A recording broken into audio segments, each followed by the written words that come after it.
Bonsoir à tous, bienvenue sur Angers 7. Ce soir, dans cette édition, nous reviendrons bien évidemment sur le passage de la tempête Xynthia en Maine-et-Loire et nous verrons notamment comment les techniciens de RDF sont intervenus dans notre département pour rétablir le courant. Nous nous rendrons également au château d'Angers où la carapace qui protégeait le logis royal du gouverneur depuis son incendie a elle aussi souffert de la tempête. Patrick Bouchardon, le directeur de cabinet du préfet de Maine-et-Loire, sera notre invité ce soir dans ce journal pour faire le point sur les conséquences de ces intempéries, sur les moyens mobilisés dans notre département. Enfin, nous évoquerons par ailleurs le conflit qui touche l'usine Thyssen de Saint-Barthélemy d'Anjou depuis maintenant près d'une semaine.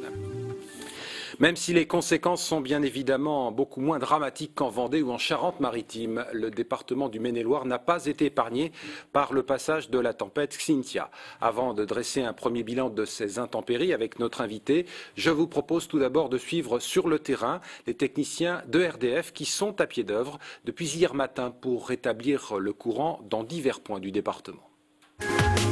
En Maine-et-Loire, la tempête Xynthia a été moins forte que la tempête Quintin qui avait frappé la France au début de l'année 2009. L'impact sur le réseau électrique reste tout de même élevé. Dimanche matin, en Pays de la Loire, ce sont 150 000 foyers qui se sont retrouvés sans électricité, 50 000 en Maine-et-Loire.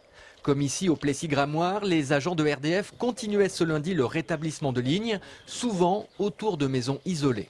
Il y a un branchement traversé de route qui a été. Il y a un poteau bois qui est tombé. Donc le branchement est tombé avec. Ça a été mis en sécurité hier par un collègue de part et d'autre de la chaussée. Et aujourd'hui, on vient rétablir le branchement provisoire en s'ancrant dans un arbre.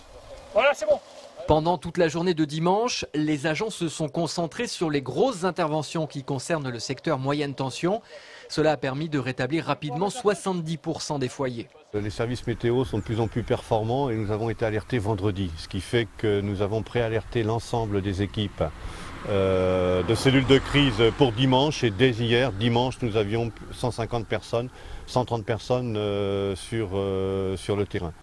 Ce lundi matin en Maine-et-Loire, il restait environ 9000 foyers qui ont passé la nuit sans électricité.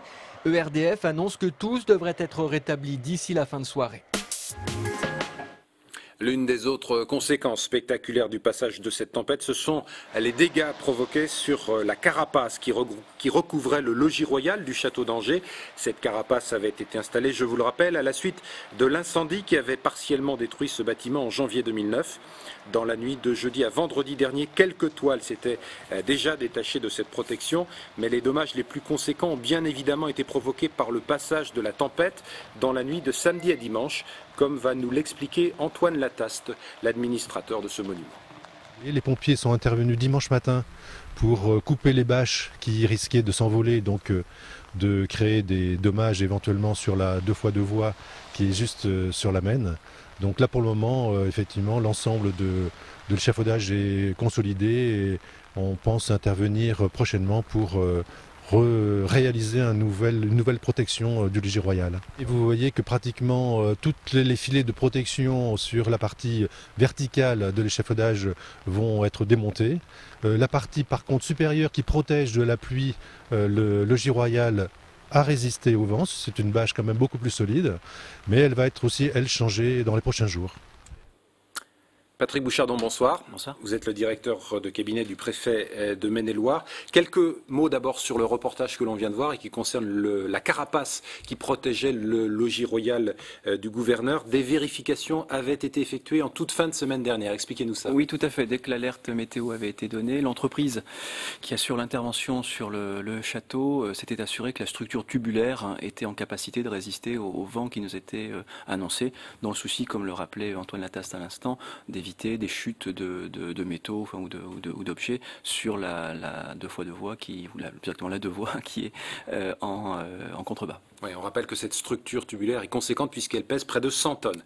Alors, vous allez nous confirmer ce soir qu'il n'y a pas eu de victimes ni de blessés dans le département du Maine-et-Loire à la suite du passage de cette tempête. Absolument, ça a été, je crois, le grand soulagement dimanche matin quand nous avons fait le point interservice donc à 8 heures après, alors que le gros de la tempête était en train de quitter le département, était vraiment encore localisé dans le nord du département. À 8 heures, nous étions en capacité de remonter l'information. Il n'y avait pas de victimes, même pas de blessés, ce qui était quand même effectivement un vrai soulagement. Un vrai soulagement par rapport effectivement au drame qu'ont vécu deux départements qui nous sont voisins.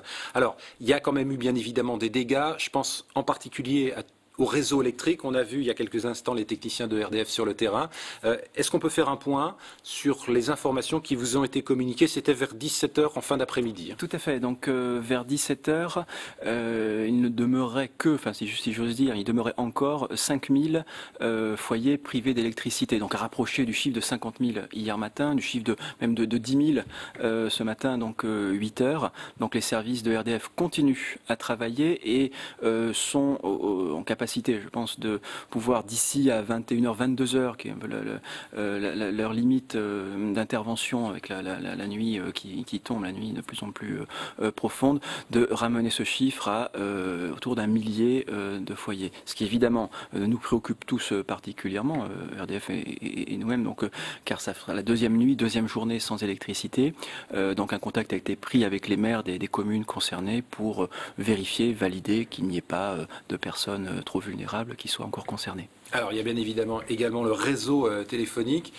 Heureusement, le développement du téléphone portable a permis d'intervenir dans un certain nombre de cas, et d'éviter que des personnes se retrouvent isolées. Voilà, c'est vrai qu'aujourd'hui le téléphone portable permet de pallier des défaillances sur le réseau de téléphonie fixe. Bon, ce qui n'a pas empêché les techniciens de France Télécom d'intervenir tout au long de la journée.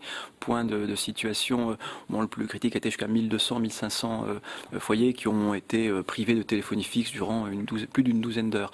Donc la situation est rétablie. On sait que malgré tout, il y aura des perturbations sur le réseau qui peuvent durer encore même quelques jours. Alors, autre perturbation, le réseau SNCF. Le réseau SNCF a été affecté. Donc hier matin, principalement, le sujet était la ligne Nantes-Paris, avec un arbre tombé sur la voie à hauteur d'Étriché, qui a mené d'abord à dérouter les trains Paris-Nantes par Rennes, avec des retards bien évidemment. Puis également, la SNCF a affrété un train particulier pour récupérer la centaine de voyageurs qui, en gare d'Angers, souhaitaient rejoindre Paris. Donc ils ont rejoint Paris en repassant par Nantes et par Rennes, ce qui évidemment a occasionné des retards, mais la circulation est revenue à la normale aux environs de midi.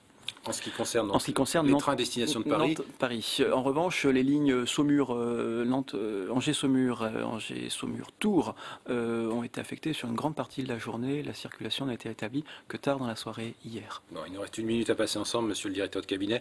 Un mot sur l'intervention des sapeurs-pompiers qui sont bien évidemment d'abord intervenus en Maine-et-Loire et puis pour certains d'entre eux qui ont été mis à disposition d'autres départements. Tout à fait. Alors, en gros, c'est 250 sapeurs-pompiers mobilisés de front en permanence depuis dans la nuit, donc de minuit samedi jusqu'à hier soir fort tard, pour donc un total de plus de 1500 interventions en fait entre les 24 heures.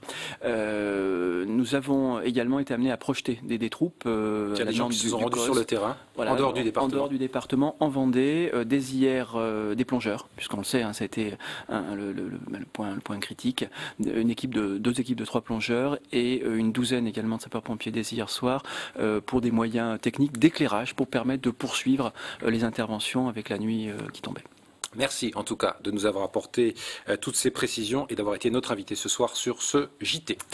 Pour compléter ces éléments, sachez que les élus du Conseil régional des Pays de la Loire participeront mercredi prochain à une session extraordinaire de l'Assemblée régionale qui se tiendra à Nantes et qui sera entièrement consacrée à ce dossier, avec à la clé le déblocage d'une enveloppe de 10 millions d'euros.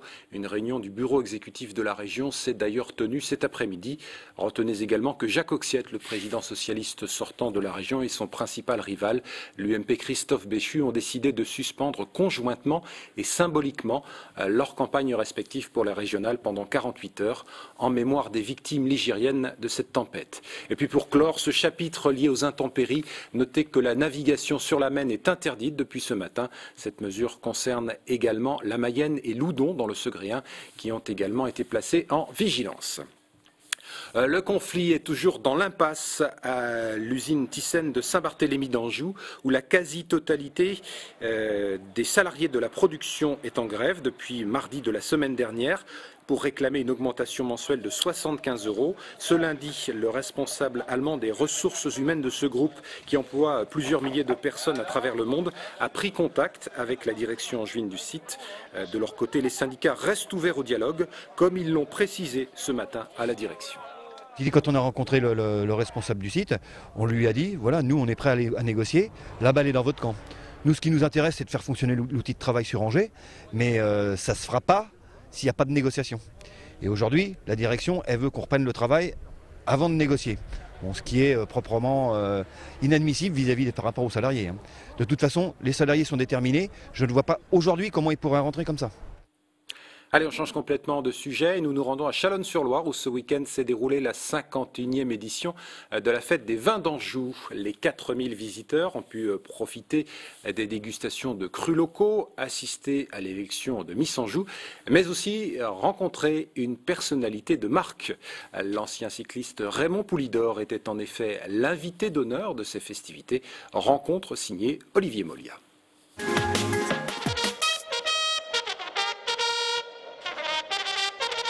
À n'en pas douter, Raymond Poulidor est un digne représentant des vins d'Anjou. Samedi matin, l'ancien cycliste a été appelé au grade de chevalier des sacs à vin. Un grand moment d'émotion pour l'ensemble des membres de la confrérie des sacs à vin.